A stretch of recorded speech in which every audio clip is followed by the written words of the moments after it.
Hello friends, welcome back to my channel. तो guys, आज हम बनाएंगे पोहा और ब्रेड का बहुत ही इजी और क्विक ब्रेकफास्ट। इसको बनाने के लिए सबसे पहले ले लेंगे पोहा 1 कप। यहाँ पर मैंने मोटे वाला पोहा लिया है। पोहा को हम 2 से 3 बार अच्छे से वॉश कर लेंगे और जो भी इसके अंदर एक्स्ट्रा पानी है उसको हम निकाल देंगे। पानी को निकालने के बाद और पोहा को धो लेने के बाद इसमें दोबारा से पानी डालेंगे और पोहा को 2 से 3 मिनट के लिए हम सोक करने के लिए छोड़ देंगे, ताकि पोहा अच्छे से सॉफ्ट हो जाए और जब हम इसको मैश आउट करें तो ये अच्छे से मैश हो जाए। और यहाँ पर मैंने ब्राउन ब्रेड ले ली है 3 पीसेस। इसके हम ब्रेड क्रम्स बनाएंगे। तो आप कोई सी भी ब्रेड ले सकते हैं जो भी आपको पसंद हो या फिर जो भी आपके पास अवेलेबल हो। तो इसके हम बना लेंगे ब्रेड क्रम्स। तो ब्रेड क्रम्स जो हैं वो बिल्कुल तैयार हैं। और जो हमने पोहा रखा था सोक करके, इसके अंदर जो एक्स्ट्रा पानी है उसको हम निकाल देंगे। ये देखिए, पोहा बहुत अच्छे से सॉफ्ट हो चुका है। और अब ले लेंगे एक और बाउल और इसके अंदर हम सोक किया हुआ पोहा डालेंगे, साथ ही डाल देंगे ब्रेड क्रम्स। पोहा और ब्रेड को हम पहले हाथों से अच्छे से मिक्स कर देंगे ताकि पोहा बहुत ही अच्छे से मैश हो जाए। पोहा और ब्रेड अच्छे से मिक्स हो चुके हैं। अब इसमें डाल देंगे एक मीडियम साइज का बारीक कटा हुआ प्याज, एक बारीक कटी हुई हरी मिर्च और बारीक कटा हुआ हरा धनिया। इसमें डाल देंगे 1 चम्मच जीरा। तो यहाँ पर मैंने साबुत जीरे का यूज़ किया है। इसमें डाल देंगे चिली फ्लिक्स। तो ये डालना बिल्कुल ऑप्शनल है। अगर आप कम तीखा पसंद करते हो तो चिली फ्लिक्स को आप स्किप भी कर सकते हैं। और साथ ही मैं डाल दूंगी चुटकी भर काश्मीरी लाल मिर्च का पाउडर, नमक स्वाद अनुसार और 2 चम्मच पानी के डालूंगी मैं। बिल्कुल थोड़े से पानी का यूज़ किया है मैंने, 2 चम्मच पानी का, ताकि इन सभी चीज़ों को आपस में मिक्स होने में आसानी हो।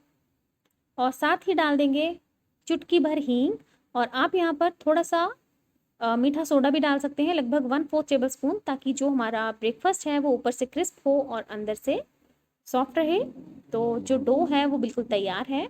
और अब मैं हाथों को हल्का सा तेल लगाकर ग्रीस कर लूँगी और इसके हम इस तरीके से राउंड शेप में गोले बनाएंगे इस तरीके से, और इनको हाथों से इस तरीके से चपटा कर दें। और जिस तरीके से हम भल्ले बनाते हैं उस तरीके से आप इसको शेप दे सकते हैं। जो भी आपको शेप पसंद हो वो आप दे सकते हैं। तो मैं इस तरीके से इनको बनाऊंगी। तो ये देखिए, मैंने इसको शेप दे दी है और इसी तरीके से मैं सभी को इस तरीके से बना लूँगी। और अब इनको फ्राई करेंगे। तो फ्राई करने के लिए मैंने सरसों का तेल लिया है और तेल को मैंने बहुत अच्छे से गर्म कर लिया है, क्योंकि अगर आप इनको ठंडे तेल में फ्राई करेंगे तो जो आपका जो ब्रेकफास्ट है वो इसके अंदर जाते ही खुल जाएगा। तो ध्यान रखें कि जब भी आप इनको फ्राई करें तो तेल बहुत अच्छे से गर्म होना चाहिए। और इनको हम 1 से 2 मिनट के लिए ऐसे ही फ्राई होने देंगे।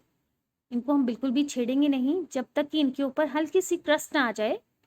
अगर आप इनको बीच में हिलाएंगे तो ये जो ब्रेकफास्ट है ये खुल सकता है। तो 1 से 2 मिनट के बाद आप इनको पलट दें इस तरीके से, और दूसरी साइड से भी अच्छे से लाइट गोल्डन ब्राउन होने दें। तो इसको आप बिल्कुल तेज़ आंच में तेल गरम करके फ्राई करें। ये देखिए, ये हल्के सुनहरे हो चुके हैं। इनको मैं निकाल लूँगी और इसी तरीके से बाकी बचे हुए ब्रेकफास्ट को भी मैं फ्राई कर लूँगी। तो आप सबसे पहले तेल को अच्छे से गरम करें, उसके बाद ही इस ब्रेकफास्ट को फ्राई करें, नहीं तो जो हमारा ये ब्रेकफास्ट है ये खुल सकता है तेल के अंदर जाके। तो ये देखिए, ये रेडी हो चुके हैं। इनको आप नारियल की चटनी या फिर सॉस के साथ, चाय के साथ एंजॉय करें। इस तरीके से पोहा और ब्रेड के ब्रेकफास्ट को बनाएं, खाएं और एंजॉय करें। और ऐसी ही रेसिपीज़ के लिए मेरे चैनल को लाइक, शेयर और सब्सक्राइब करें। थैंक